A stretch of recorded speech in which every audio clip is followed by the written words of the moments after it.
Okay, we'll call the meeting, the November meeting of the West Dakota Water Development District Board in order. So the first item on the agenda is Pledge of Allegiance. So if you all stand, please.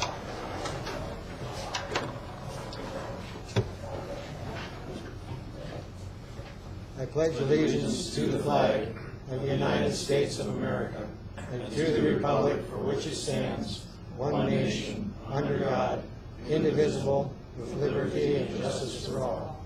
Please remain standing for the invocation. James? Lord Father, thank you for this day. Thank you for the warm weather today to help melt some of the horrible ice on the roads. Pray that we can all have a good discussion and calm heads prevail more than emotions. Amen. Thank you. Item number 3 is the roll call. Please, Dan. The roll call, Cole, Yes. Yerke, Here. Driscoll, Yes. Jovic, Here. Rollinger, Yes. Williams, Here. Mack, Here.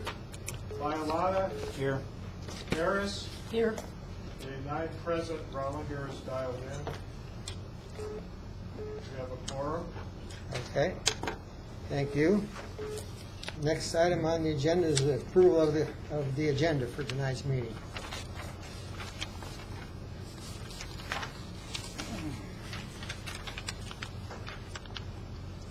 James? I have 2 things. One, number 13, or I'm sorry, let me see, where was that? No, 15, I'm sorry. Was that approved for in that meeting? Just because it was on the agenda doesn't mean it was voted for and approved. What was the question? I didn't hear you. Number 15. Meeting for a committee. It was on the agenda, but was it voted on and approved? Yes, Mr. That was the official action of the board at that meeting, appointed the committee to look at the arrangements. So we have a committee. Yep. Correct. So why do we need the board to decide a meeting time? Usually committees meet on their own to decide that. It's not so much an action item as an informational item to make everybody aware that we're starting a process. And you're going to talk to that at that time? Sure. Okay, so he'll address it when it comes up on the agenda. Well, then it should be off the agenda because it's not an agenda item. It's a committee item.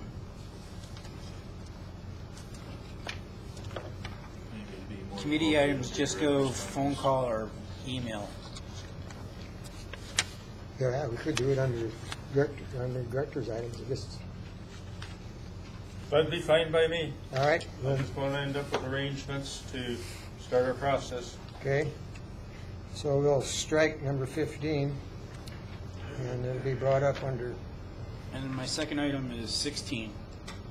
If the lawyer is here and he's on the clock, I suggest we move that up on the agenda versus paying $220 an hour for him to sit here and listen to us talk.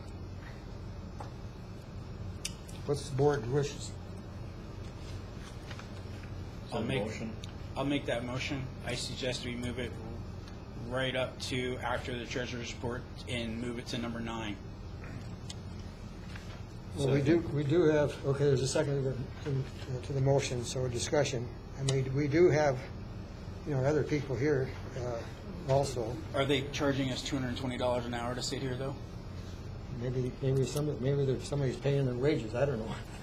But, I mean, we set this up because we have other people that are here intending to be on the agenda at the same time, so I guess I would like to just leave it where it's at, but that's just my comment. Any other comments? I guess I agree because we have people here ready to present. But keep this in mind that if the lawyer sits here for 2 hours, that's $440 that could have went to projects because you decided to make the lawyer sit and wait. I didn't decide. We're talking about it as a board. I just gave you my opinion. Any other discussion? All in favor of the motion indicate by saying aye. Aye. Aye. All opposed, same sign? Aye.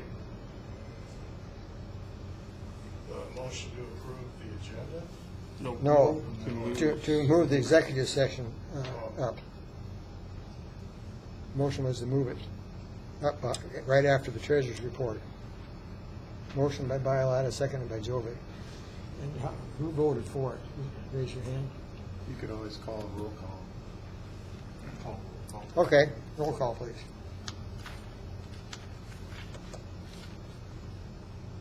Okay, on the motion to move the item Number 16. 16.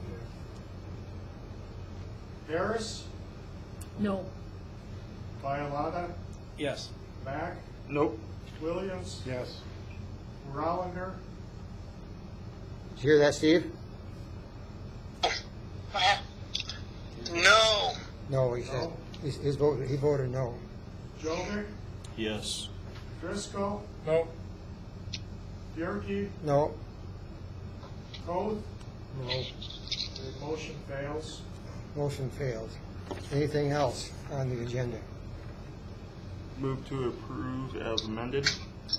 Motion to approve the agenda as amended. Is there a second to the I motion? second. Seconded by Linda.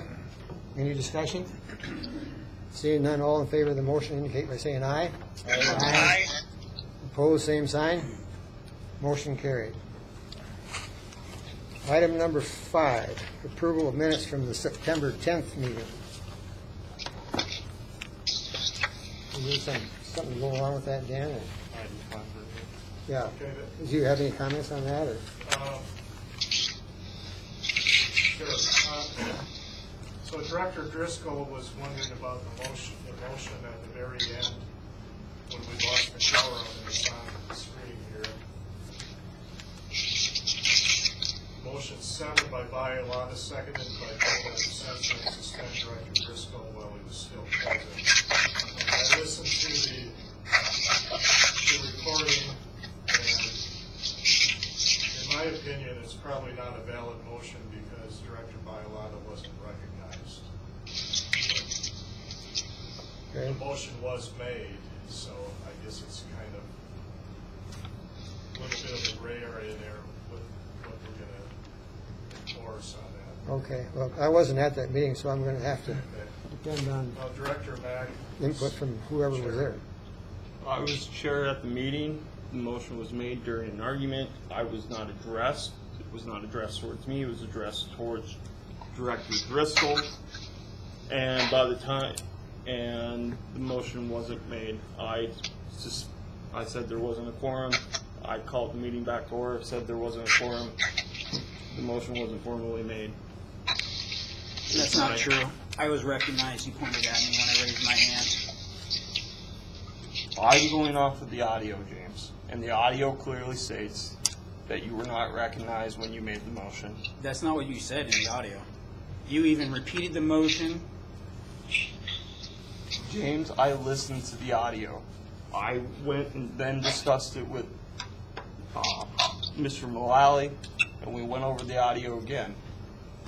I did not recognize that motion. You also didn't take a vote when it was called a question. So it was improper procedure by yourself. James, that No was one the else. previous when you decided to table the entire agenda for this item. That is when you called the question. No, I called This the is a- question twice. I can play the audio. James, we've all listened to the audio. You are not correct in this. Would you like to hear it right now? James, You're wrong.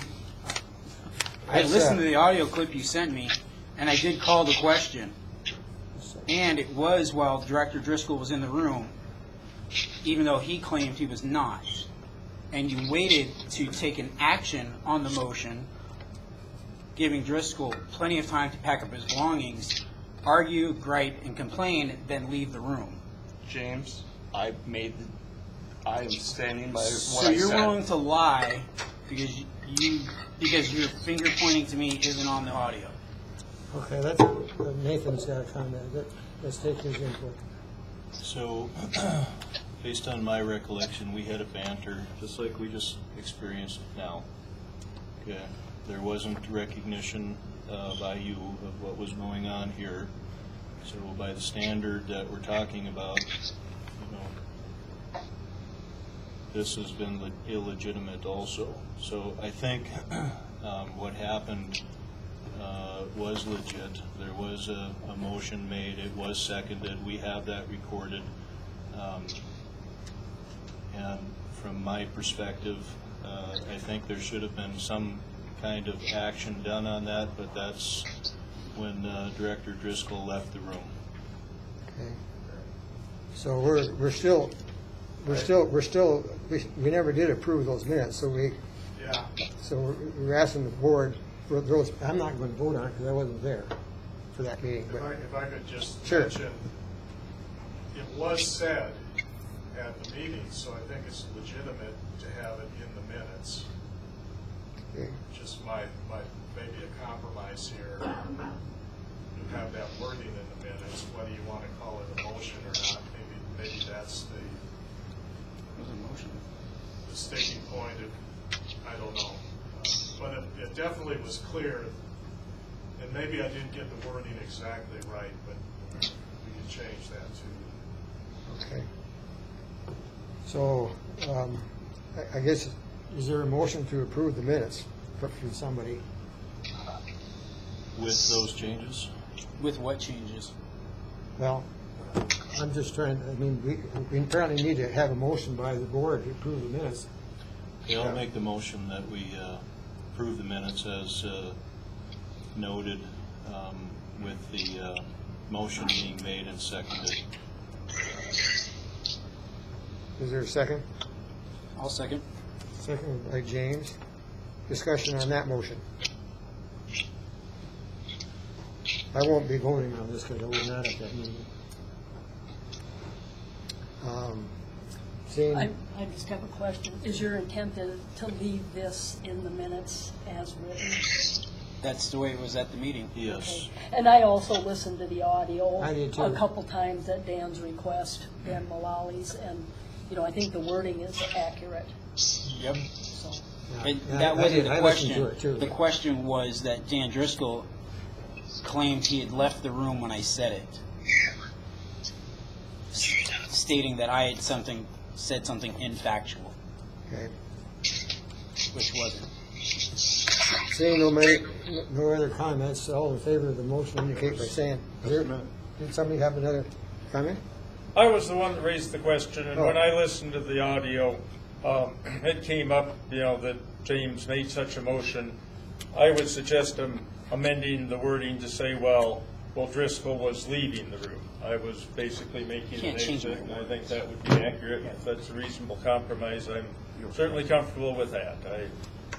Is there a second to the amendment, to the motion? Second? Seconded by Nathan. Any discussion on the Can't amendment? change a motion as it was said, just because somebody doesn't like what was said. The motion was said while he was present. He was present in the room. That's the way the motion was spoken. We don't go back and change motions for the PC police after the fact. Well, I think we're trying to get it on the record as close to possible. Well, the verbatim record can't be lied with. If you're willing to just change people's record, why have minutes whatsoever?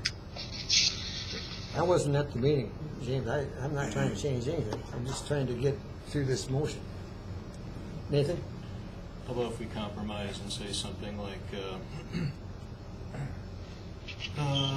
motion 7 by Bialotta, seconded by Jovic, to censor and suspend Director Driscoll before he left the room, while he was still present. I'm pretty sure I said while he's still present in my motion. Mr. Chair. Is there a second to his? Nope. I was just going to say, James did say that in the motion. Now, if there could be something that probably below that says that Director Driscoll was Then in packed the up and process left. of leaving, that would probably be the most accurate of this, because James did make the motion upon listening to the recording Yeah. that while he was still present, that was out of his lips. That was a true statement, that whole motion. but Director Driscoll was in the process of leaving.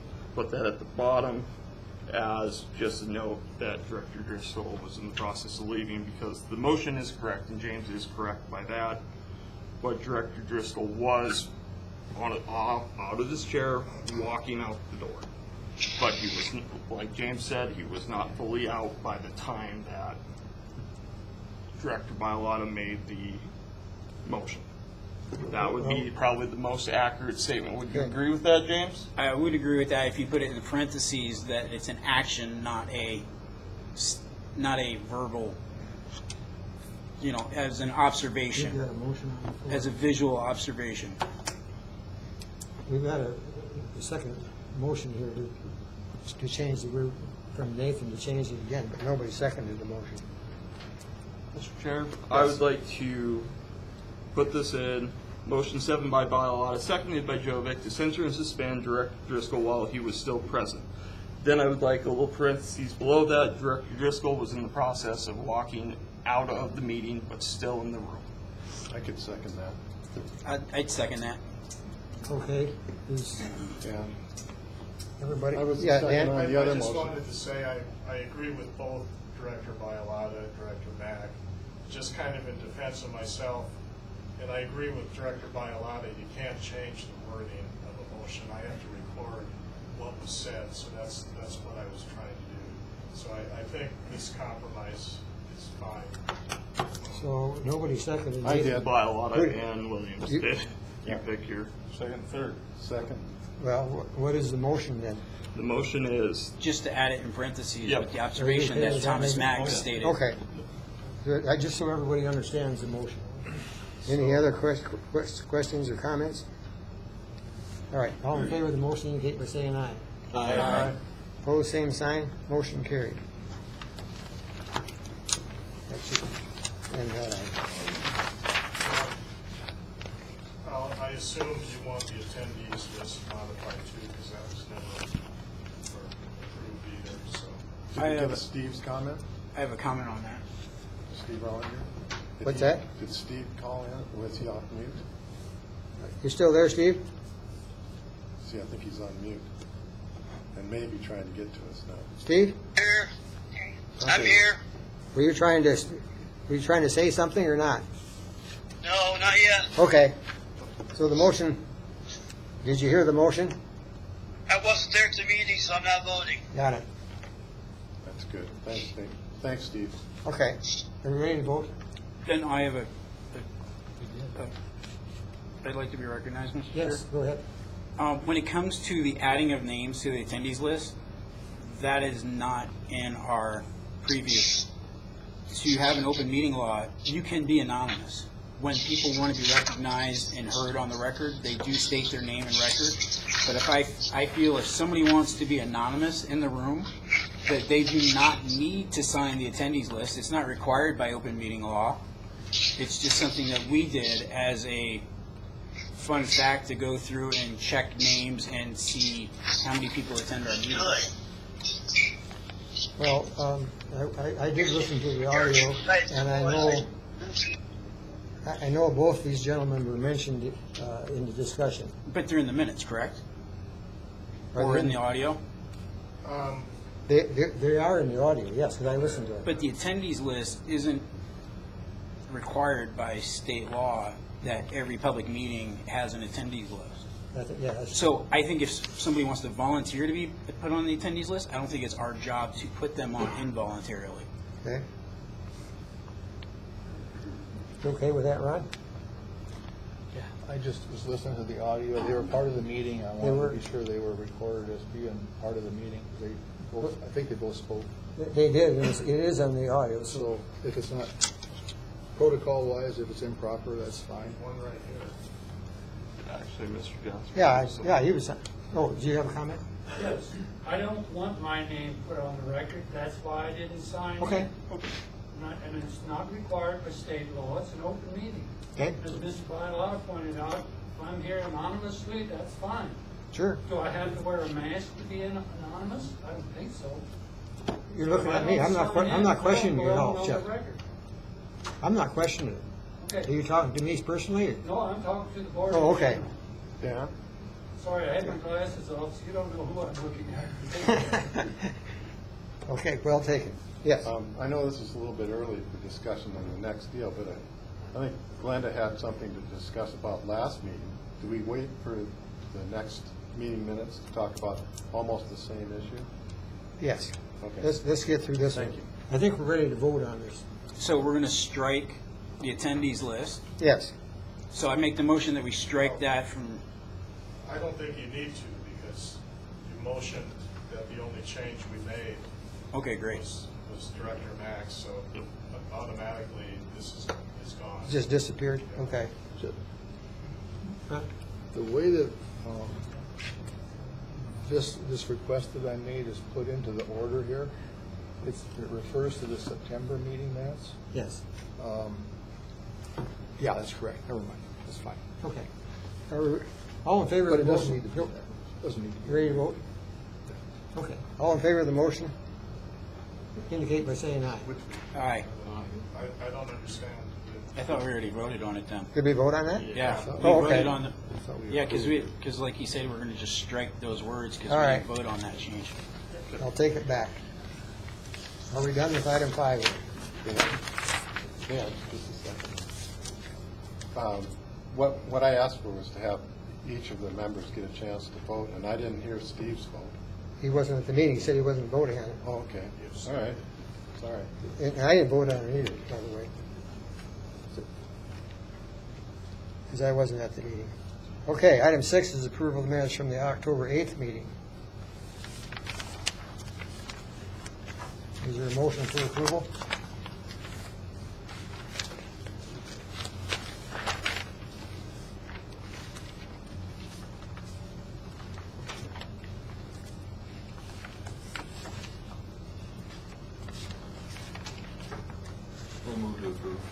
Moved by Nathan, seconded by Tom for approval. Discussion on the motion. Seeing none, all in favor of the motion? Oh, I'm no. sitting too far down the table. Okay. This is the next meeting, it would be October, and at the very beginning of the meeting, Linda had called in, and we had just an overwhelming amount of interference in the early opening of this discussion of the agenda for the September meeting. And I think Director Koth was making some sort of a point. I couldn't hear it, and I know that my wife would like to address, if he would if he could recall what his request was. I think that's what she has in mind. Would it be all right if she spoke for herself? Sure. What are you talking about? Yeah, I'm Glenda Williams. Yes. And I'm a taxpayer. Could you grab one of these mics? So Glenda Williams, and I'm a taxpayer and public, and I signed in as public. And I couldn't hear, I think Director Harris had some interference coming over from her speaker phone or whatever. And you said something about that's the way she signed in, and you were looking at me, so I figured you were asking me how I signed my affiliation, and I signed in as public. I'm just wondering, what was your question, Director Koth? You asked a question when I listened to the transcript? As I recall, I based all of my requests for the September minutes, which this was a part of, on listening to the audio because I was not here either.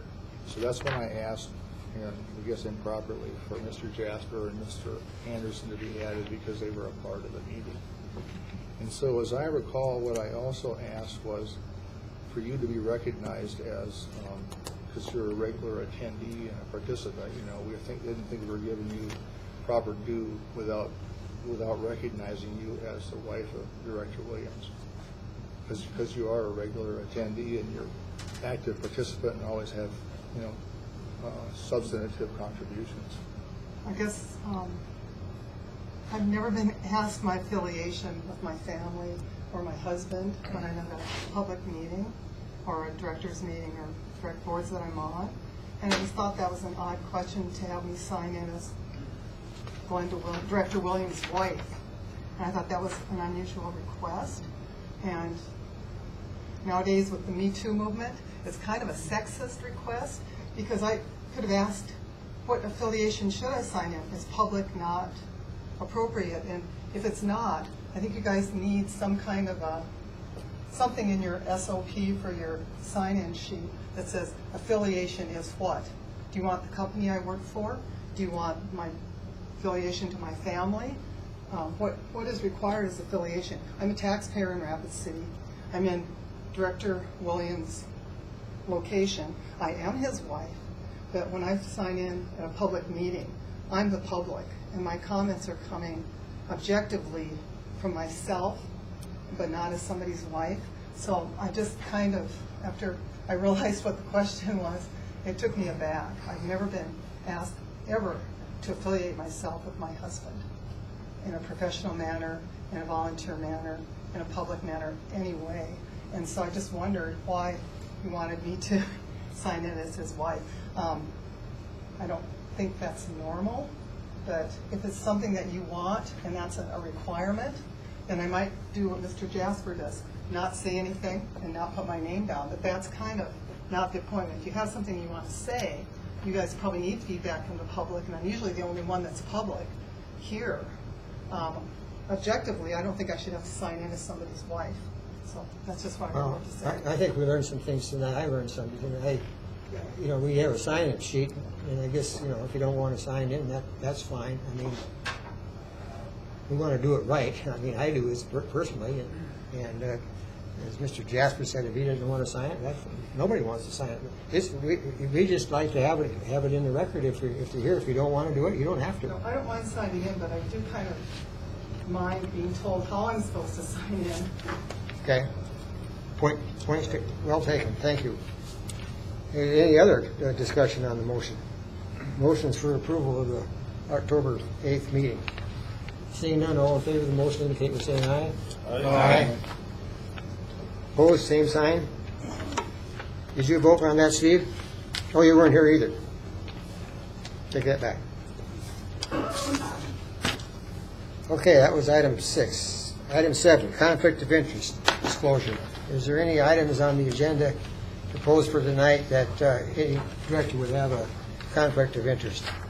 So if you do, so note. I'll have a conflict with items 9 and 10. Okay, anybody else? Okay, seeing none. Treasurer's report, number 8. Dan?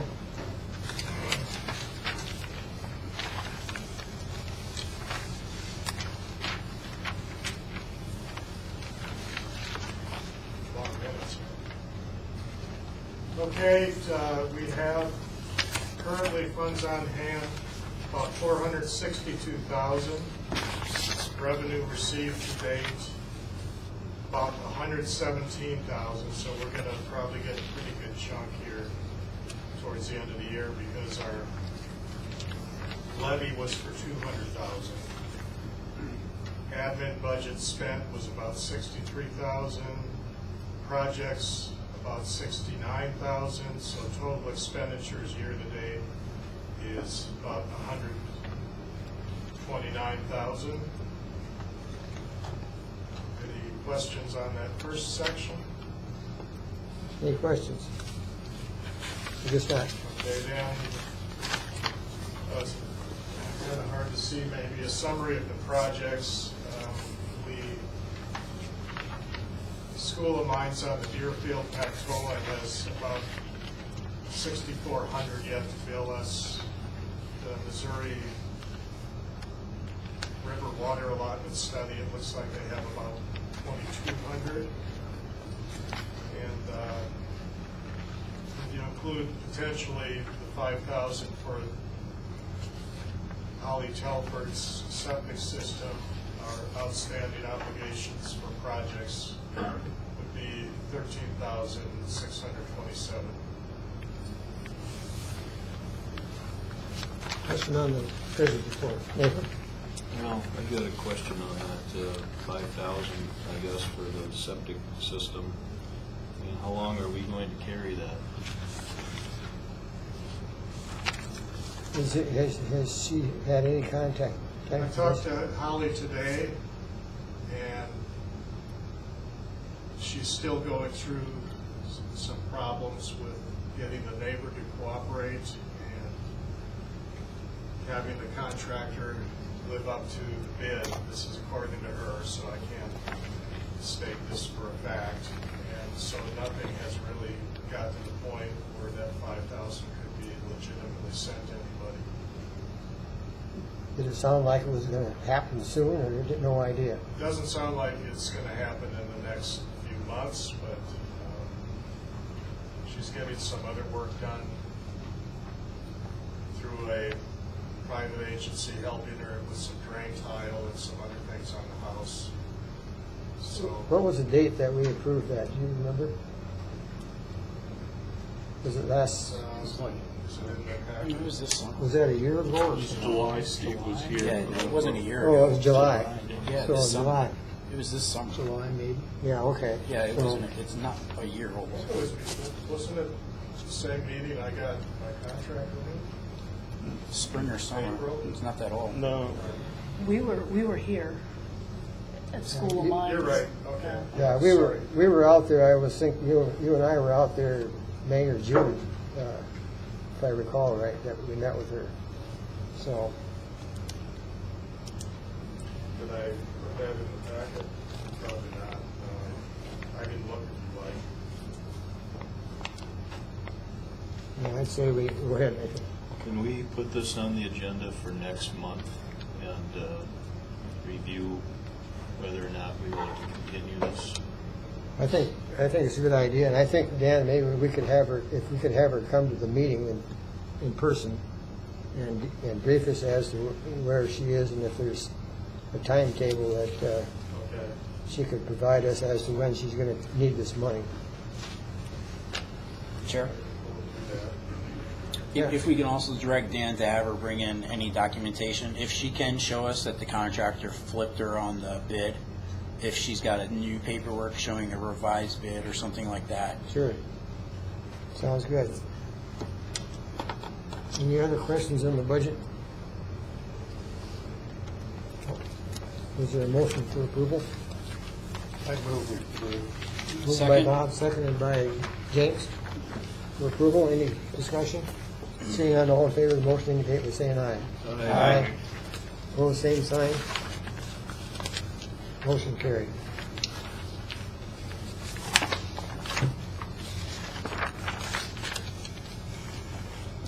Okay, next, what's that, Steve? I didn't say anything.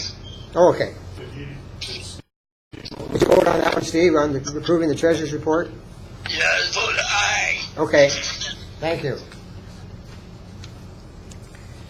Item number 9, funding for the USGS Canyon Lake sampling project, second vote. Bob? Yep. I see Galen's here, and the reasoning behind approving this is so that the dredging, which started last month, is going to be in a position, we'll be in a position to complete the project that we started 2 years ago. And that project was to sample before, during, and after the dredging. And this would, hopefully, we are in the right place to get the sampling for, during the early part of this month that they've already done. And, Is there a motion for, are you motioning to approve, or? I'd like to make the motion to approve it. Okay, is there a second Second. motion? Seconded by James. Discussion. Seeing none, all in favor of the I've motion? got something. Is it, oh, okay, go ahead. I'm going to vote no, and I just wanted to put it on the record why. Just because I think that this is one of those things that is interesting, but I don't see that the typical taxpayer would find this as necessary.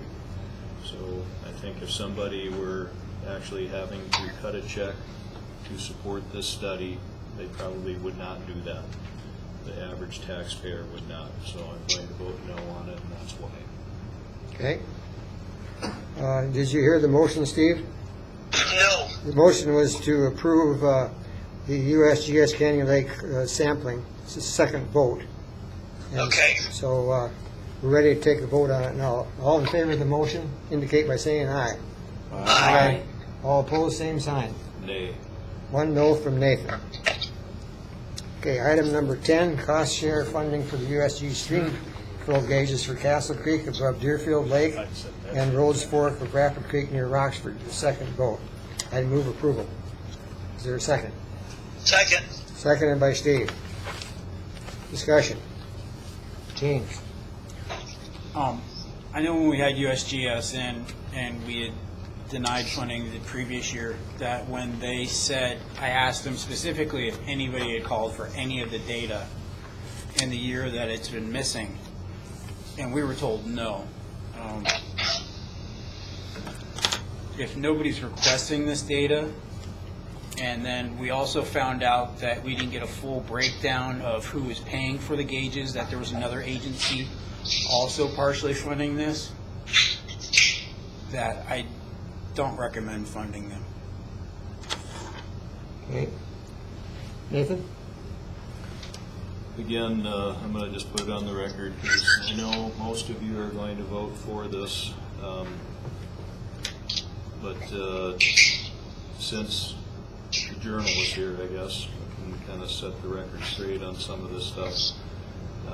This is not a personal axe to grind with me. There are some issues that I think as a federal agency the USGS needs to look at. And I think one of them is that if you build something, then you should plan on maintaining that. I mean, that's kind of a fundamental rule out there that people in most walks of life that I'm familiar with live by.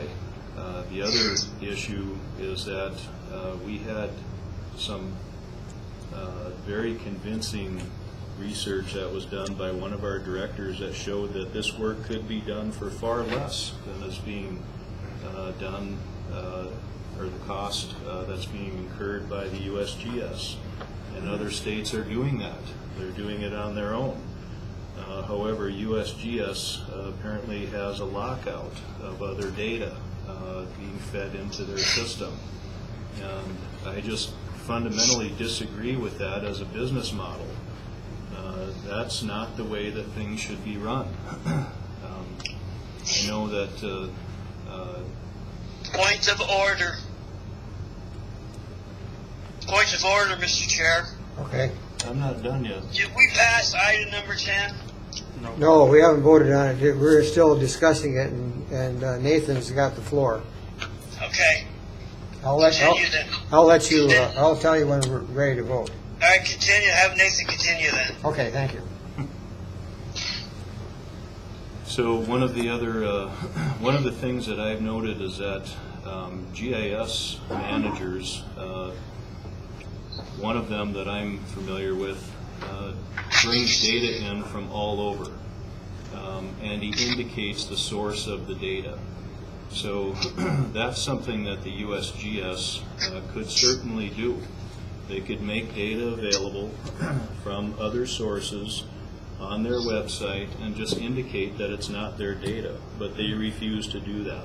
So it's basically they're trying to lock other sources out and force people to use the system that they've created.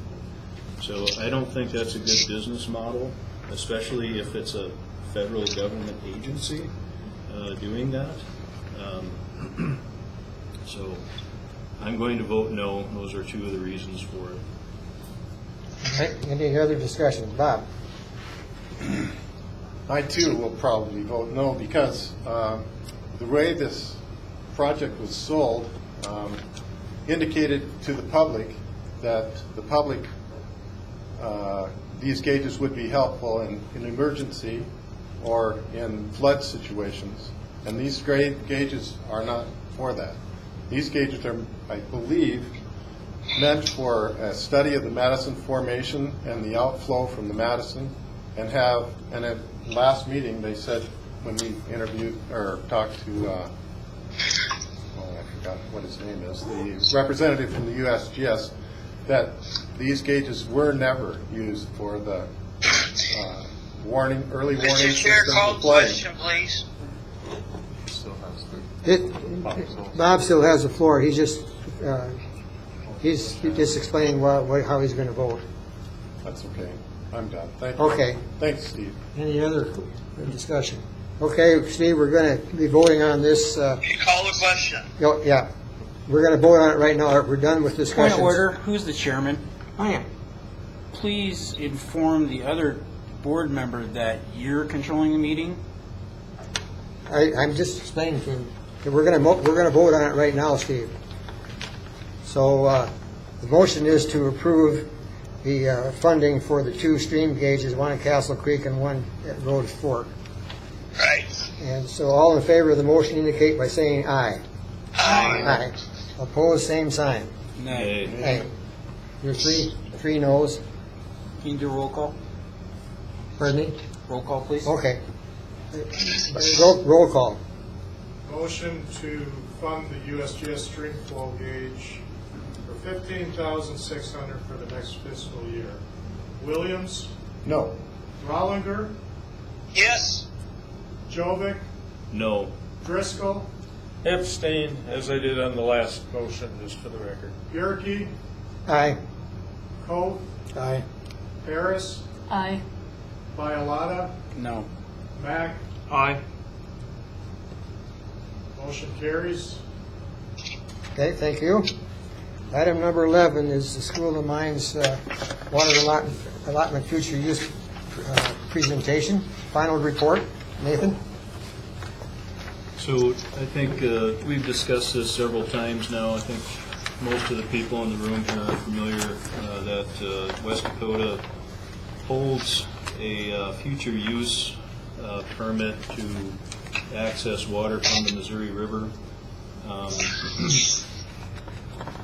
We renewed our permit, I think 2 years ago. And based on that renewal, that kind of spurred some discussion as far as what we should be doing, if anything, in regard to that permit. In my opinion, this is, the development of water is exactly what this board was set up for. It's even in our name, West Dakota Water Development District. So, and that's what we're talking about here with the potential project and getting water from the Missouri River out here to the Black Hills. So we contracted with the School of Mines to take a look at that, and I'm sure if they knew that they were going to have to do all these presentations, they probably would have charged us more. I think this is probably the 4th time that Dr. Katzenstein has done this presentation, so we appreciate his indulgence of our demands of him. He's always done a great job. But I guess with that, I'll introduce Dr. Katzenstein and let him take it from here with the Would you like me to stand as far as We need to stand by one of these microphones. Will this work here, you think? Yeah, I think so. Okay, that'd be great. So I forgot my handy dandy laser pointer today, but you're going to advance the slides for me, I assume? Yeah. Sure. So, so as Mr. Jovic said, we've been working on this for, probably 14, 15 months now. And this is going to be a presentation, much of which you've already seen, some of which is updated and new for those of you that were not at the meeting in Fox Elder 2 weeks ago. But I'll try to move quickly. So yeah, go ahead. Next slide. So here's, as you guys all know, our team, myself, Dr. Kenner over in Civil Engineering, Dr. Davis, who's here tonight from my department in Geological Engineering. We have had lots of help from Mark Anderson, who stepped up to participate. And originally, Dr. Lisenby was the PI for this project, but as you all know, he passed away just over a year ago.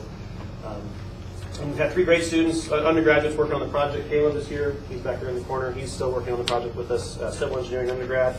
And then 2 geological engineering undergrads.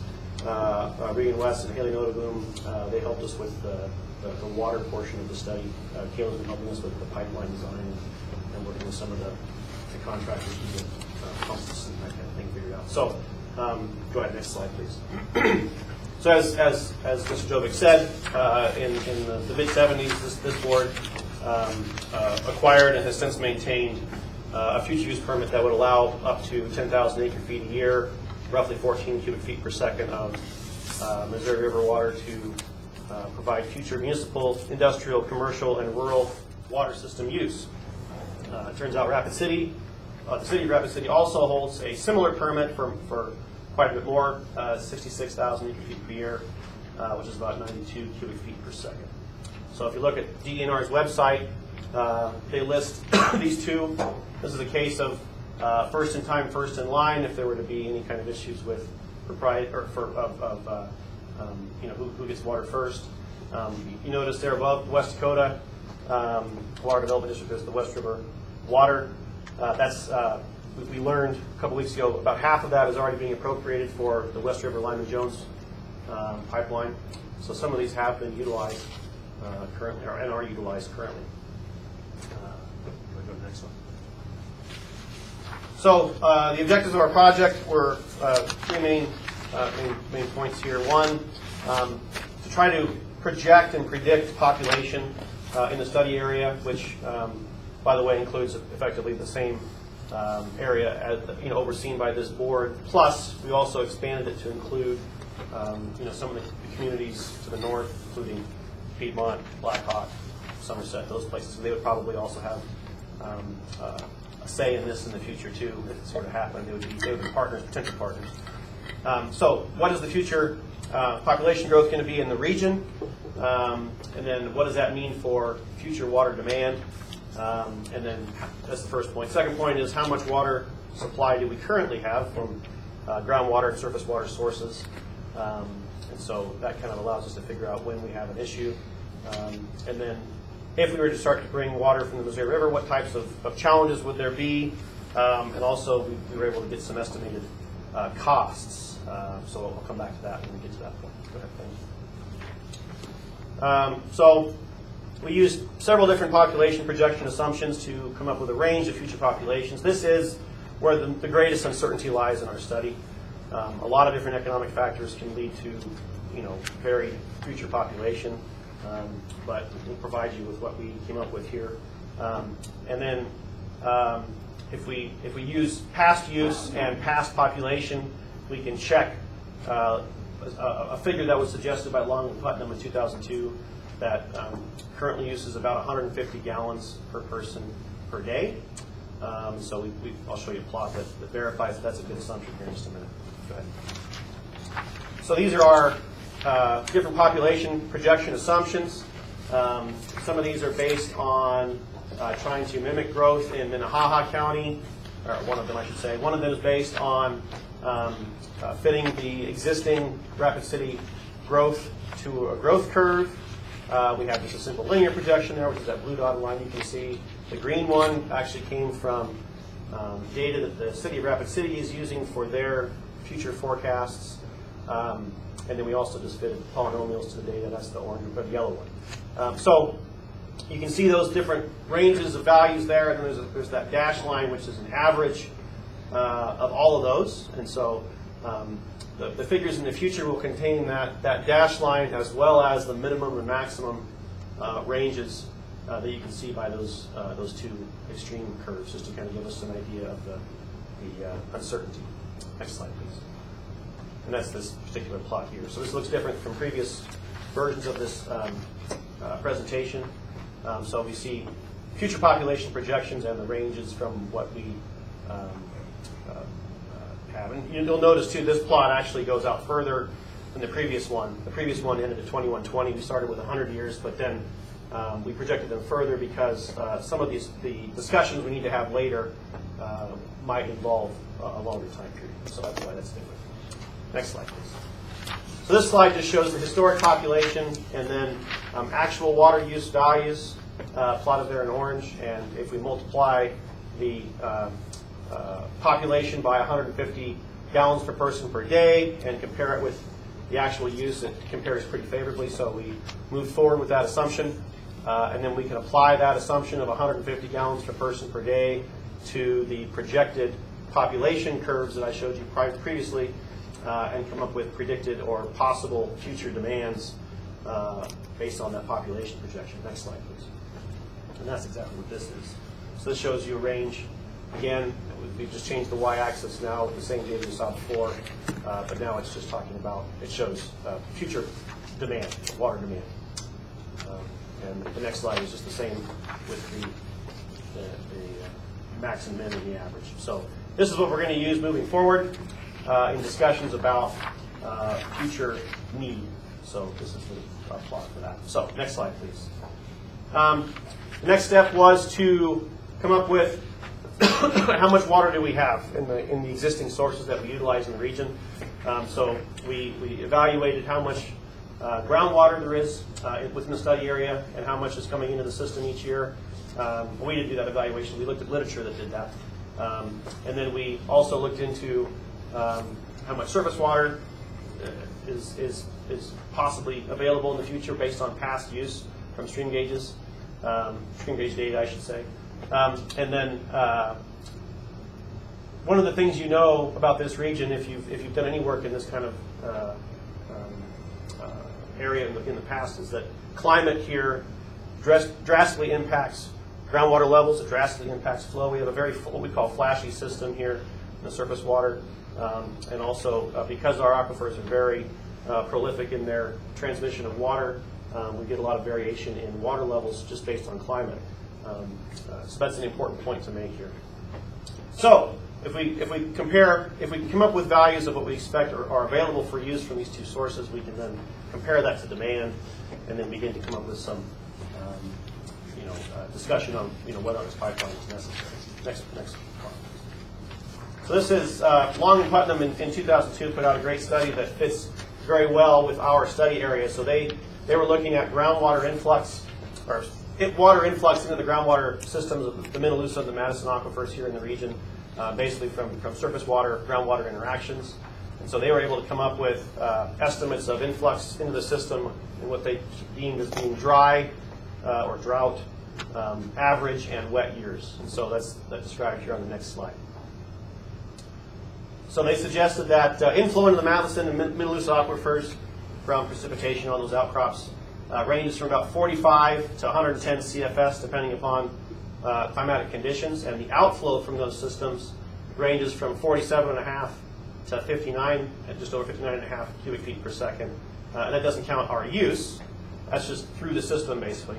And so what that leaves us is a budget of a loss of 3. And by the way, I had a typo in the previous presentations. I had 5 there. I apologize for that. But a loss of 3 cubic feet per second in the system without any use, or a surplus of 50.4 in wet years. And so the final bullet there shows what we're going to use for our assumptions here moving forward, that for dry, average, and wet years, we assume 0, 20.8, and 50.4 cubic feet per second available without negatively impacting the system. And that assumes that you can efficiently withdraw all that without causing any local issues, which is a very difficult prospect. But that's our assumption.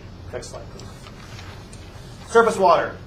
So if we look at the USGS stream gauge of Rapid City, it suggests 25th, 50th, and 75th percentile mean annual flows of 43.3, 60.7, and 82.5 cubic feet per second. So we made the assumption that those represent dry, average, and wet years. And at the request of Mr. Coth, we added an evaluation suggested by Tennant and Tessman to see what types of flows were necessary to maintain good survival habitat in the stream. So the Tennant method suggests that you need 30% of the mean annual stream flow maintained, which is about 18.2 cubic feet per second. Tessman looks at monthly stream data, so it's not necessarily apples and apples with our annual way of looking at this data. But so what we used was the lowest suggested monthly flow, which was 24.3 cubic feet per second based on his method. So we took the average of those two, and that was the assumed value going forward of what flow needs to be maintained within Rapid Creek to ensure good survival habitat. So those values up at the top there get reduced by that amount, and so our available consumptive surface water from Rapid Creek for dry average and wet years then became 22, 39.4, and 61.2 cubic feet per second. So of course, none of this factors in storage at either the reservoirs upstream of Rapid Creek or groundwater storage for that matter. So I'll touch on that briefly here in a minute. Next slide. So just to get us thinking about when we've had droughts in the past around here, here's a plot of annual precipitation out at the airport. So what I've plotted here is the blue bars are each individual year. I haven't put this year on there yet, but it would be the largest one there, as we all know probably at this point. The red horizontal bar is the long-term average for that site, and there's an orange curve there, which represents kind of a 4-year average, which does a good job of depicting when we've had drought versus wet years, wet periods, I should say. So you can see there's a recent drought period from 2000 through about 2008. There was also the one in the late 80s, early 90s, and there was one pretty significant one back in the late 40s through the early 60s, and one as well in the mid 70s, but not quite as severe. So keep those in your mind as we look at some of the reservoir data here in just a second. So next slide, please. So these come from Rosemary Squilis, who's doing a master's degree here. I think you guys are funding the project for the Deerfield, so you probably maybe you've seen some of this, but this just shows water level history in Deerfield, and the next plot will be Pactola. And you can see that by and large, Deerfield isn't impacted much by drought periods. The major lows that you see there on the left half of the curve, the middle one there is from some maintenance, and then the left one was the end of the drought period in the 50s and 60s prior to Pactola being full and allowing more of a buffer. So really, since that middle big drop there, that represents how the system has reacted during drought periods. And only the most recent one from 2000 to 2008 had much of an impact on the reservoir. And this is obviously all managed, but this is so that 75% figure there shows how much of the usable water was left in the reservoir, even though the water level had declined. Next slide, please. So a similar plot for Pactola. You can see Pactola, as we probably know, is more reactive to dry periods based on the way they manage the system up there.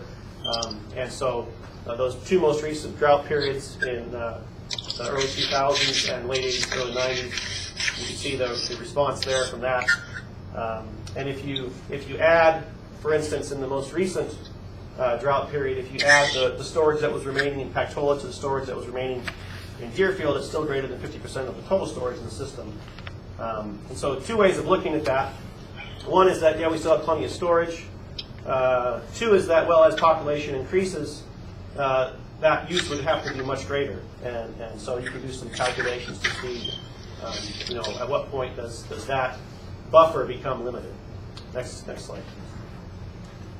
Similar plot. This just shows a well, the Jackson Spring Madison well, and then the spring flow from Cleghorn.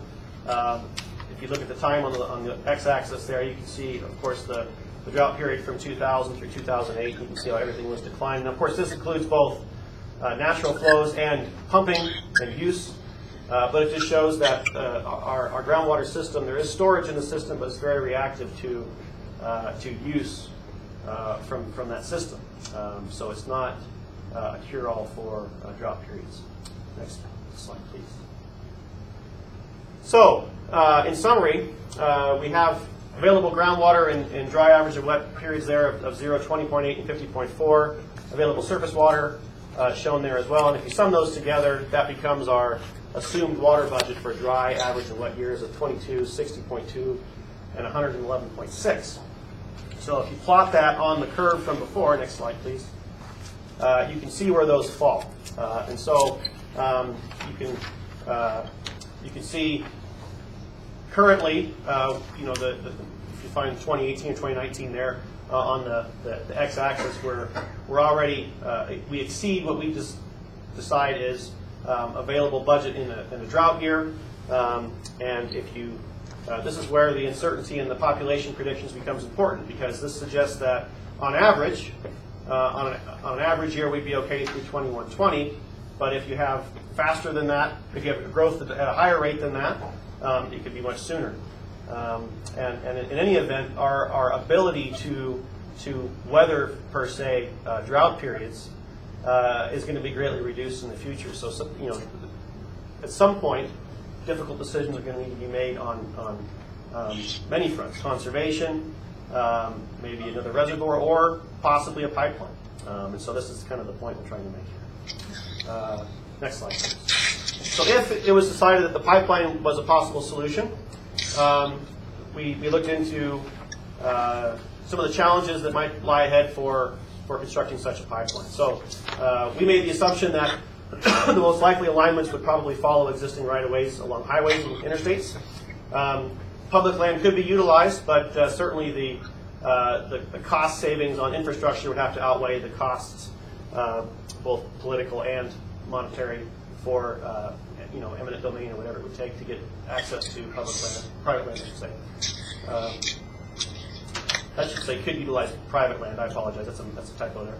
Anyway, the size of the pipelines based on flows. Usually in typical pipeline design, you want your pipeline flow velocity to be 2 to 5 feet per second.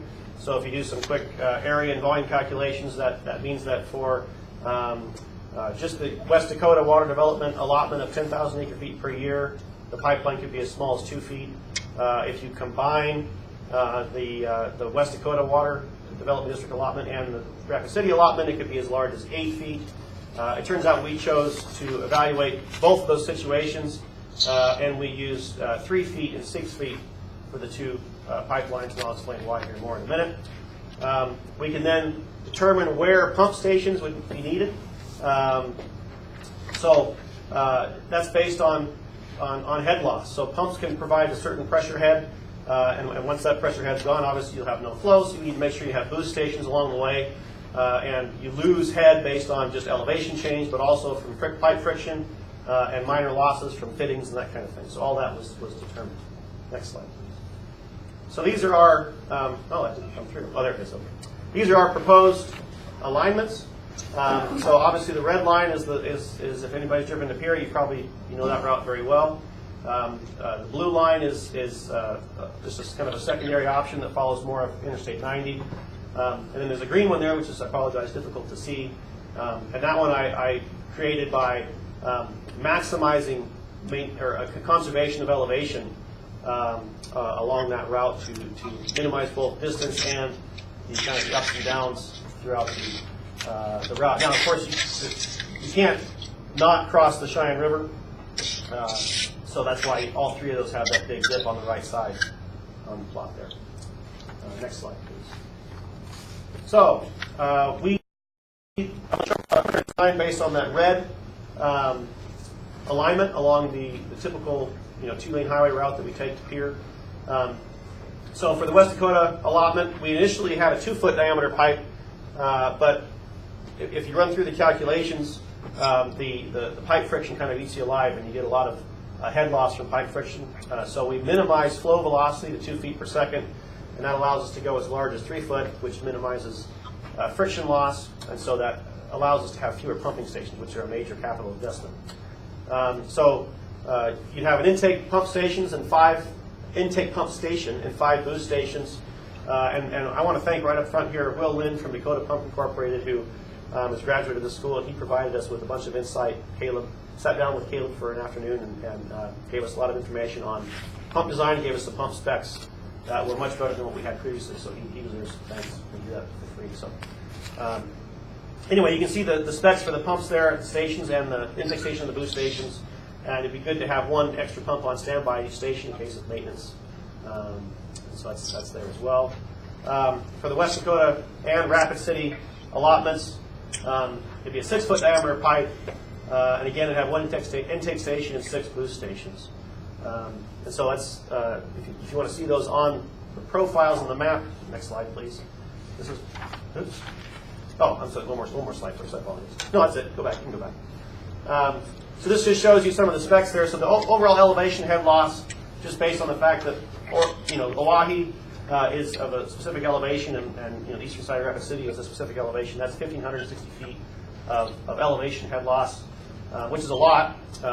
And much different than a lot of the similar projects in the region that have utilized water from the Missouri River. Pipe friction, you can see the values there for the two systems, and the minor head loss was reduced by reducing many of the valves in the pipe. So the total head loss that you have to overcome for the two systems is there on the bottom of the slide. Next slide, please. Now I can show you where these fall. Some of them kind of overprint on each other, but you can see intake stations there at Oahe, and then boost stations along the proposed pipeline. And if you want to see them on the profile, it's the next slide. It just shows you where they fit along the profile as well. So, other considerations. Go ahead and go to the next slide if you could. You need to have reservoirs at each pump station. I believe we budgeted for 2 million gallon reservoirs for the small pipeline and 10 million gallon reservoirs for the large pipeline. And the purpose for that is when you boost the pressure, you have to break the pressure before you can do that. So those are required. Obviously, once the water got here to Rapid City, we can't just feed it right into the system because demand will not equal production from the Missouri River. So we have to have a pretty sizable reservoir here once the water gets here. And then, of course, water quality considerations would have to be looked into for both consumptive use as well as the longevity of the pipeline. I should also acknowledge that folks from AE2S, which is an engineering company up in North Dakota and other places, they were a great help in helping us with the preliminary design. They're the ones that are working with the Red River Valley Water Project. So they made a lot of suggestions on costs as well as just general pipeline considerations. Next slide, please. So cost. So if you look at the smaller pipeline, 36-inch or 3-foot pipeline diameter, they suggested we use ductile iron pipe, which is actually much cheaper than PVC, it turns out, for this size. And that's about the cost for both excavation, the pipe itself, and appurtenances is about $340 per foot. They suggested an estimated intake pump station cost of about $7.5 million with each boost station, including a small reservoir at about $5.9 million.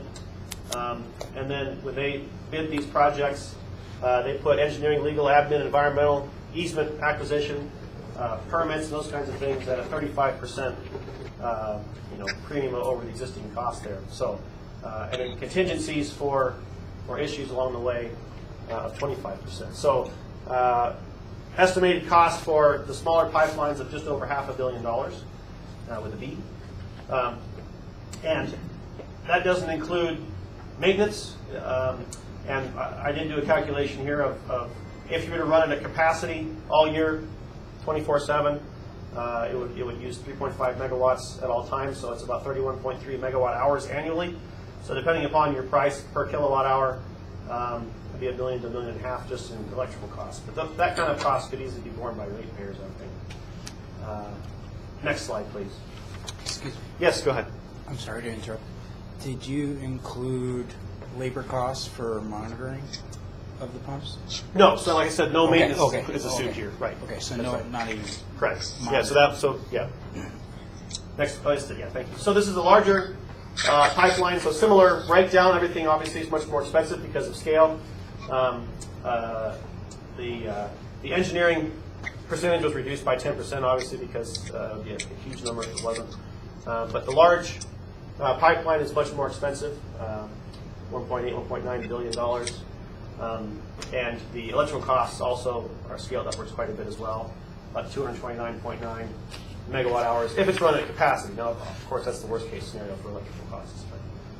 So $7 to $11.5 million annually. Yeah? What would be the expected change out for pumps then, something like that, where you're running at maximum?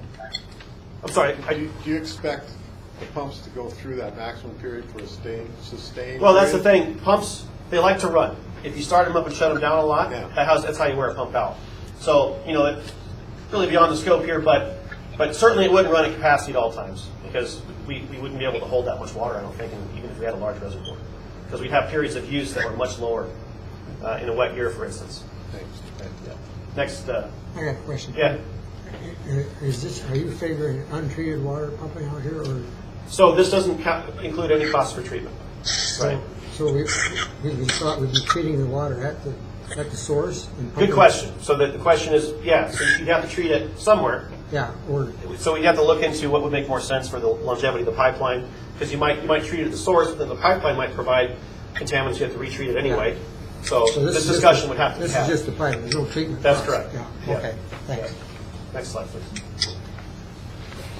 So, question would be then, well, what else could we do locally here for sources of water? The only other really dependable major system here in the region is the Cheyenne River. I got a question. Yeah, go ahead. Go ahead, Steve. Here, we're looking at $500 million. Is this presentation going before the City of Rapid City, Benton County, and State of South Dakota? Because West Water Development District is not going to have anything even close to that. We're talking $500 million. Certainly, if this were to ever happen, State or county funded project. This isn't a proposal. Explain to Steve, this isn't a proposal. yeah, certainly if this were to ever happen, you'd have many partners. You'd probably be looking for federal appropriation. This would take decades to come to fruition. And so this is just a kind of a pre-feasibility kind of a discussion.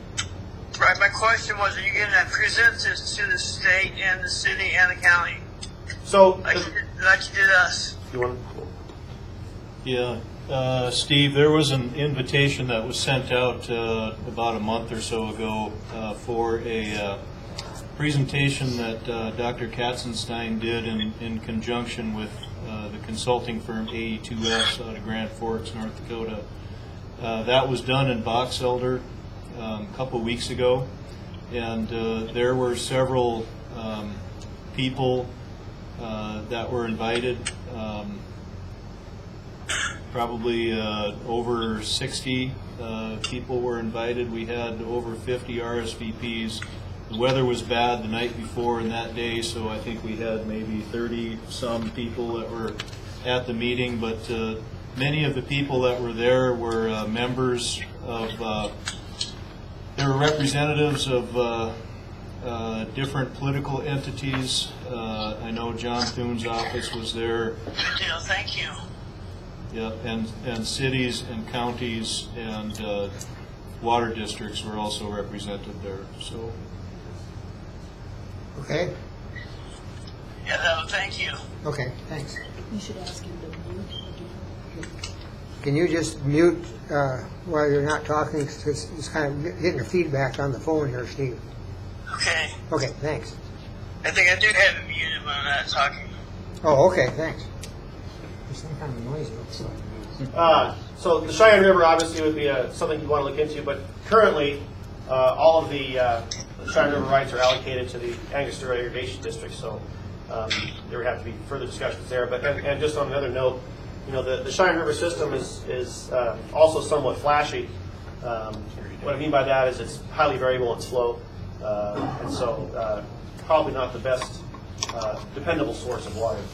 It's over appropriated, isn't it? I think it is, yeah. It is, fully, if not over. Yeah, it's like Rapid Creek. Yeah. Yeah.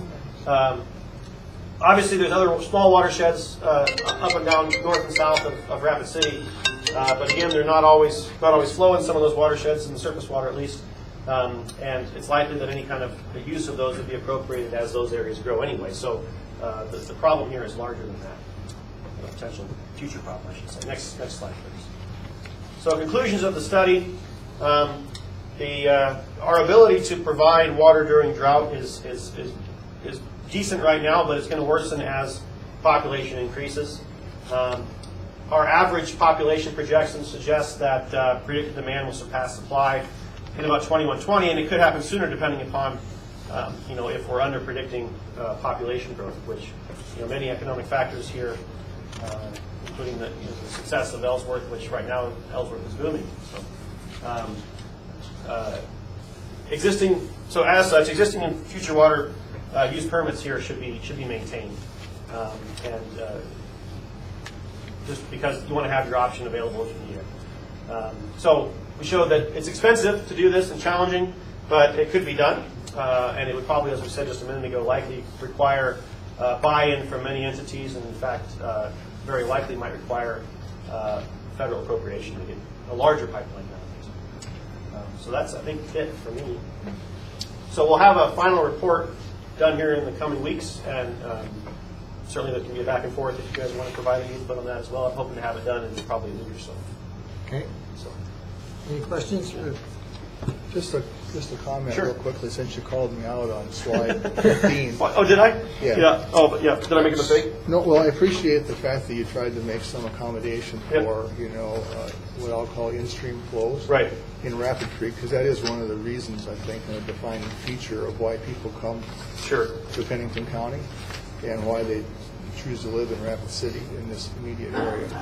I think it's a little questionable in terms of mixing the apples and oranges between those two Sure. desktop methods, between the tenant and the Testman method. I would be cautious in doing that, and I might specifically separate those. Okay. And then the other thing is, as you call it, adequate stream habitat. They're not empirically based, so they're desktop methods. Okay. So the number you're coming up with is probably more like a bare minimum. Right. And it would be just surviving. We would not have the Rapid Creek fishery that we have now. So I think it's important to identify that so that as these variables get vetted and sorted out, as if this might ever go Sure. forward, that's clear that it's desktop. Okay. And it's the bare minimum. Sure. It's not adequate. I'm trying to remember. I haven't looked at that section of my report, but I do go into more detail in the report, and I think I talk about, like you said, I think it's, I forget which one, but they do call it bare minimum versus they use different language, but there's two values that they suggest. One of them is absolute bare minimum, and one of them is kind of... The number you're coming Yeah. up with, based on all of my past experience, Okay. 30-some-odd years of working in this area, it's bare minimum. Okay. 20. Yeah, okay. Especially if you were to apply that on an annual basis. Sure. We'd have not much. Yeah. Okay, fair enough. Thank you. James? The one thing I was pleasantly surprised on is I look at it as a bonus. We're talking about 3 to 6 additional reservoirs between here and East River, where in many areas there's no water at all. People would have it for recreation. They would have it for... These reservoirs might be tanks. He's not talking about tanks. Right. Oh, you're talking tanks. It could be open It reservoirs. could be, but you'd lose more. So evaporation and infiltration. Well, the other thing is if it's treated water, Right. you're not going to want to put it into a reservoir. It'd be a steel tank or a concrete But tank. you'd have to treat it afterwards anyway. That's what I'm saying. If you're pulling from a reservoir, like an open reservoir, like Paxola. I think those decisions would have to be made Sure. at the time that whoever develops this project would make those decisions at that time. Treating water versus raw water. There's a lot of space between communities out there, and a lot of the communities now are on rural water. The smaller communities around them, but there's probably other uses. But so at some point, someone would have to make a decision whether you're going to pump raw water and then pull water off the pipe or out of the reservoirs at the communities and have a treatment plant there. Even if it's a water tower, you'd be looking at communities that don't have significant water towers between here and there. It's like what's out there now. Yeah, It'd there's not much. be on a large as scale. far as- I think in general, too, I think just having the pipeline run through these places, even if there's not a reservoir there, provides opportunities for communities to hook in. Yeah, well, livestock watering, a lot of rural water systems have, not so much irrigation, but for water livestock and so forth, watering. I think these are really good points, but they're, like you mentioned, these are design decisions, and the presentation here is basically kind of looking at one scenario perhaps with different piping options, but it's piping from the river to Rapid City essentially. But one of the other things that came up as far as another option perhaps, a less costly option would be to pump raw water to an impoundment at some point and then just make it available to whoever it is that wants to pay for the cost of piping it and treating it from that point to wherever they're going. There's all kinds of things that could be done. Sure. I wanted to make a couple other comments here that one of the concerns that I had when I was looking at this further was that, we're always, whenever we're looking at projects, there's risk associated with all kinds of stuff associated with projects. One of the potential political risks that I saw when I was perusing the state DENR website was that, and I think this was, I don't know, a year or two ago perhaps, but the Army Corps of Engineers was looking at possibly removing the state's right to allocate resources, those water resources, from the Missouri River, which means all of those future use permits would go away. So there's a political risk that we may not even, you know, if you don't act on something, you may not even have access to it going forward, even if we've been paying for this permit. So it seems like, you know, if we were interested in doing something, it would behoove us to do something in regard to moving, you know, pushing it forward to show, you know, that we are planning on using that resource. So I just throw that out there. Yeah, I think the study is the start. It is. It's definitely it's conceptual. I mean, yep. Right. You know, This is yeah. a student project. This is a conceptual idea, really. Yeah. There was a question that was asked in Box Elder of the different entities that were there, and that was, is this project worth pursuing? Is there interest? And all of the parties that were there thought that it was worth pursuing. So one of the other important points that was brought up was the timing on something like this. So the study that you guys did is good, you know, so it shows that in an average year, assuming all of our assumptions hold, which is almost never the case, we should be good in an average year for about 100 years. Worst case scenario, you know, if our assumptions hold, it looked like if we looked at a population growth curve that was the most radical, fastest growth, which is what I think we're probably going to be more like going forward. We're looking at 2070, something like that. So 40 years, something like that. So the AE2S guys, when they were doing their presentation on the big project that they've got going on right now, which is the Red River Valley project, which is basically taking water from the Missouri and piping it eastward so that the main population centers of Grand Forks and Fargo would have access to that. They've been working on that for between 20 and 30 years already, and they haven't even started doing anything as far as construction. So the construction part of that is going to take them, you know, another 10, 20 years probably.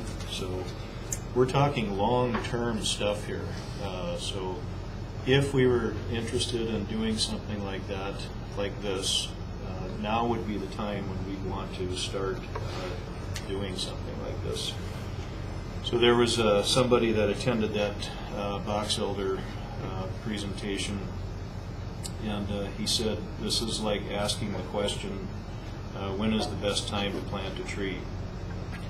And the answer is 10 years ago. Okay? So it's kind of like that. We need to look at what we need going forward.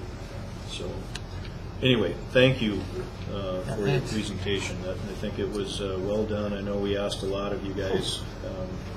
And when you get it done, I guess you can come back and do the final presentation. That was a joke. Yeah, thanks again. Thank you very much. Good job. All right. All right, that moves us on to item number 12.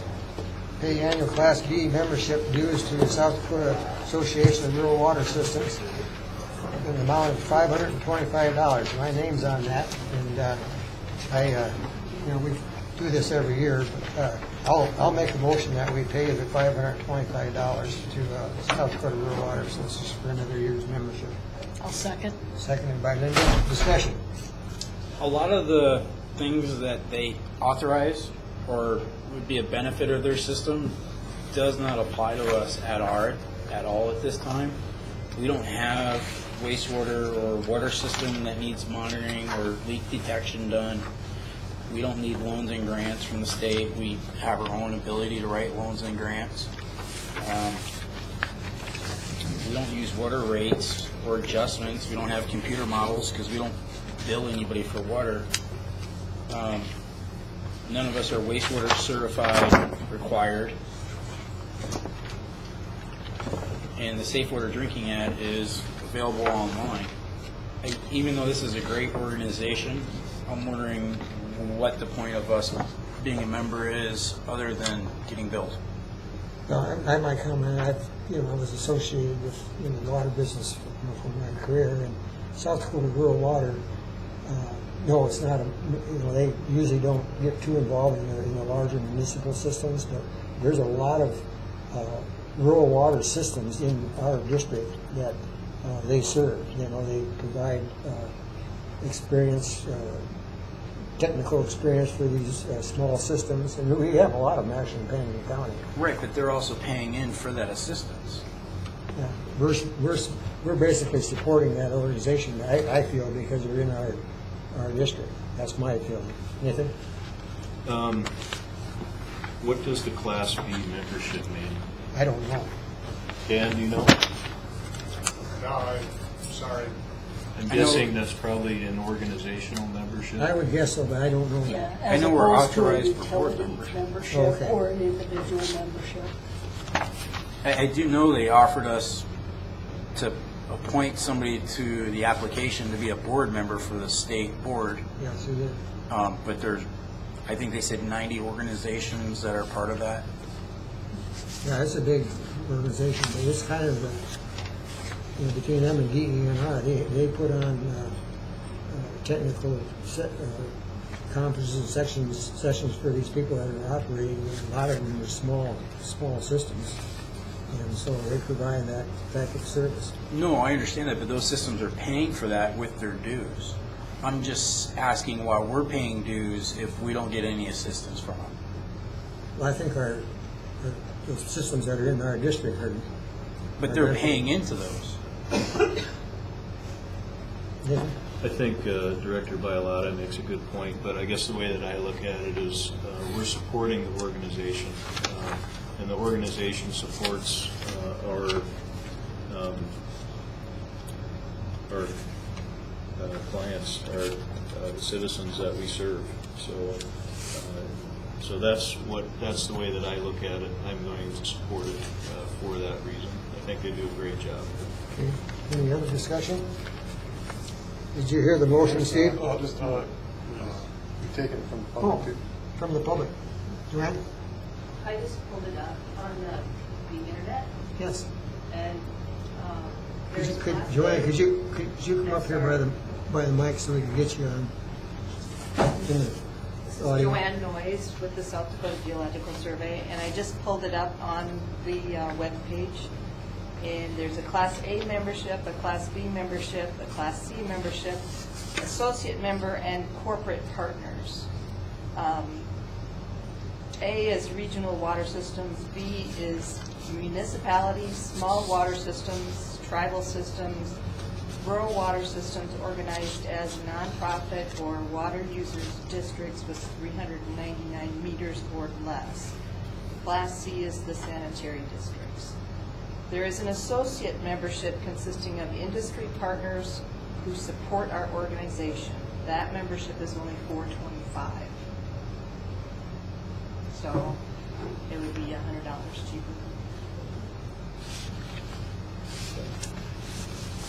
And then it doesn't say, well, and Is the there another corporate partnerships, $3,600. Yeah. That's the help paperwork. Can you read that Class B? Class B is a. No, the last one. Was that an industry, did you say? Industry partner? The associate. The associate is industry partners who support our organization. That's usually like Pipe fitters. vendors and pipe Yeah. companies and things like that. That fits in that category. Pump supplies, Pump suppliers, yeah. heavy equipment, dealers. I think that's probably the right class for our organization that we're paying for.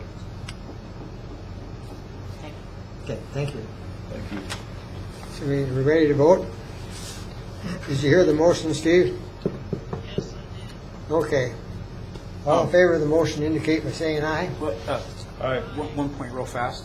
Okay. It says on the bottom of this form, ours was renewed on 3/20 of 19. Why would we be renewing it? That's a mistake that should have been 2019, I think. On the packet, Yeah, it says renewed March 2019. yeah, if I may, what happened is we didn't renew it right away.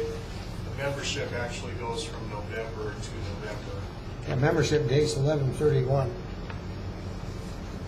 Okay, that was my only question. Okay. So we've already, did you vote yes or no? No. Well, we'll start over. All in favor of the motion indicate by saying aye. Aye. Opposed, same sign. No. No from James. One no. All right, thank you.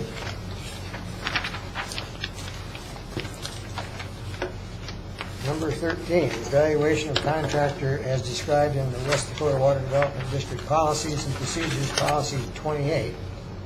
Under quote, the chairman of the board shall appoint a special personnel committee to review the contractor employee before the formal evaluation. So that's what we did last year. I believe it was, were you involved in that? This is the first year. This is my first year. Yeah. And I understand that I've been appointed. Yeah, you're appointed. Mainly because I'm the secretary. And Dan, in our handout, has detailed the policy that dictates that we review our contractor every year. And there's a form that's been used in the past, and I have those with me tonight. Okay. And might be easier to pass them out maybe at the end, but it's just, it's divided into sections by some of the tasks that Dan does, and then you would vote on it from 1 to 5. You would rate his abilities, and if it does not apply, you would just circle the 0. And when you do get these, I guess I would note that in section 3, it's called staff relationships. We do not have any paid staff other than Dan, so that whole section really does not apply. And then in section 5, it says during audits, he would provide the necessary reports, records, and assistance. To date, Dan has not been involved with any audits. Just tell you to mark that as not applicable. 0. That doesn't apply. Okay? And I guess what I would request that you do is you can fill these out, and I'll give you the form and a manila envelope. You can seal it up and deliver them to the West Dakota office. That way, if you want to be anonymous, you are. I would like to have them back by Monday, December 2nd. That gives me a little over a week before our next meeting to compile the results, write a report, and I'll submit that to Chairman Dan. Okay. Any questions? I think just one thing to consider. I think last year when we did this, we had the option at least of scanning them in and emailing them to whoever it was that was collecting them. If that's easier for you to do, if you want to fill it out, scan it, you can email it to me at my West Dakota Gmail, and I will include that. And it does say that if you happen to rate Dan very high or maybe a little on the lower end, try to make some comments, and the purpose is to let him know what he's doing very well, and if maybe something could require a little bit of extra effort. Okay. Is there something on there about not bringing donuts to the meetings? Well, there's maybe, make that comment. It's an easy fix. That's an easy fix, okay. Very good, thank you for doing that. That was always the board paying for that. Item 14, consideration of potential new meeting location. Dan Driscoll. Well, I thought it might be useful if we could find a better meeting location, especially given Director Rollinger's condition. Had given some thought and had come up with a suggestion to check out at the county fairgrounds at the, I don't know if it's called specifically the SDSU Extension Building, 4-H building. It's on the far northwest corner of the fairgrounds. Can you point to it there on the... It's the Pennington County Extension Office. So, I just made an inquiry there. The building would be, the room would be available to us, at our regular meeting time. There's no charge. It's available only to governmental entities, and they're not allowed to charge. I asked Chairman Bierke to have a look at it also, and thought we'd get thoughts from him. And I did go down and look at it and talk to the staff down there. They have 3 people working there, and they actually have 2 rooms there, but the one I think would work for us best is a larger room. Not that we get big crowds, but it's set up, and Dan had a chance to go and look at it a couple times. He told me today, and she had a chance to go look at the building, and so I think it's a better location than we have right here. They have parking there. Oh, yeah, no, I only have a question. Oh, okay. Does it have the power jacks and Wi-Fi that we could access if Dan had to get on the computer? Well, I actually went there twice. The second time I brought the computer, verified their projection system would work. They do have a Wi-Fi. It's a pretty... I'm sold. Okay, it's way bigger and than then the price is right. And it doesn't cost us anything. And it's really accessible. When I told people that we're going to the CBOC, and then you got a 3rd floor, this building, try to find parking, and then, it seems daunting for some people. I think it's a better location for us personally. Nathan? I'm just going to throw something out there. I'm not going to recommend one way or the other, but I used to have, I was a leader of another organization in town here a few years back, and we used to have some of our meetings at the Elks Club.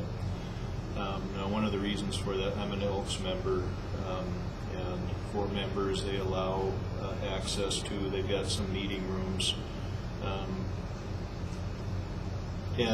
so that's one potential option as well. Now, the downside of that is that we would be competing with, most of their smaller meeting rooms are right off the dining room. So one of the things that they like to see is if you do have meetings there that you suggest eating there or having something to drink, a pop or whatever. They do have facilities for meetings, screens that can be set up and whatnot. So anyway, I'd throw that out there as another potential option. I don't know if it would be good for us or not. For those meetings it worked out, but for these meetings which are more formal, maybe it wouldn't. I don't know. We do have to set up, they have tables and stuff that we would have to set up and tear down afterwards. Oh. Were you saying something, Steve? Are you there? Yes, did you hear me, Dan? No, I didn't. So I forgot to push speaker. Okay, my question was, are both places handicap accessible, and do they have handicap accessible bathrooms? I know this place does. The Pennington County Extension is handicapped accessible. I don't know about the bathrooms, though, to be honest. I didn't look at the bathroom. I'm not sure, yeah. We'd have to. Definitely the entrance is very accessible. Yeah, the entrance is all, it's just right straight, you go straight in from the parking lot, the same level. So no problem getting in and out of there, but I guess I can't answer your question on the bathroom. Yes, I had a I question. thought that was a federal law. For small organizations, under a certain number, no. I guess we could go check it out. I guess we didn't look at the bathroom. Did you look at the bathroom? regulation. I did not, but We could find out. I guess my inclination would be to make a motion that we would, move there for our December 30, or our December meeting, contingent on having handicap accessible restroom facilities. If it turns out they don't, we could remain where we're at. But I'd be pretty optimistic that they'll be We could go down there tomorrow and take a handicap look at it again. accessible. No, Yeah. there's a ramp over Is there a second to the motion? Second. Seconded by Nathan. Discussion. I guess I wondered what Dan thought. Is it a going to work for you? Yeah, I believe so. It's a little bit more set up because we have to pull all the chairs out, but they're on roller Yeah. deals. Another nice thing, and I think it's pretty important, is that people can come, we can go as late as we want, and people can come in as late as they want. So we can leave, we'll basically have the door unlocked on either the west side or the north side. No time for pills, dear. And when we're done, there's a hex key. We basically just lock it, and when it closes. Oh, the safety bar. Pardon me? The push bar, the panic bar? Yeah, Okay. So, Yeah. But there's tables or desks. sure. There's Okay. tables and chairs that we have to set up. Yeah. Tear down too. I have one question and then maybe a substitute motion. Exterior lighting, I mean, all our meetings are at night and it's in the long winter.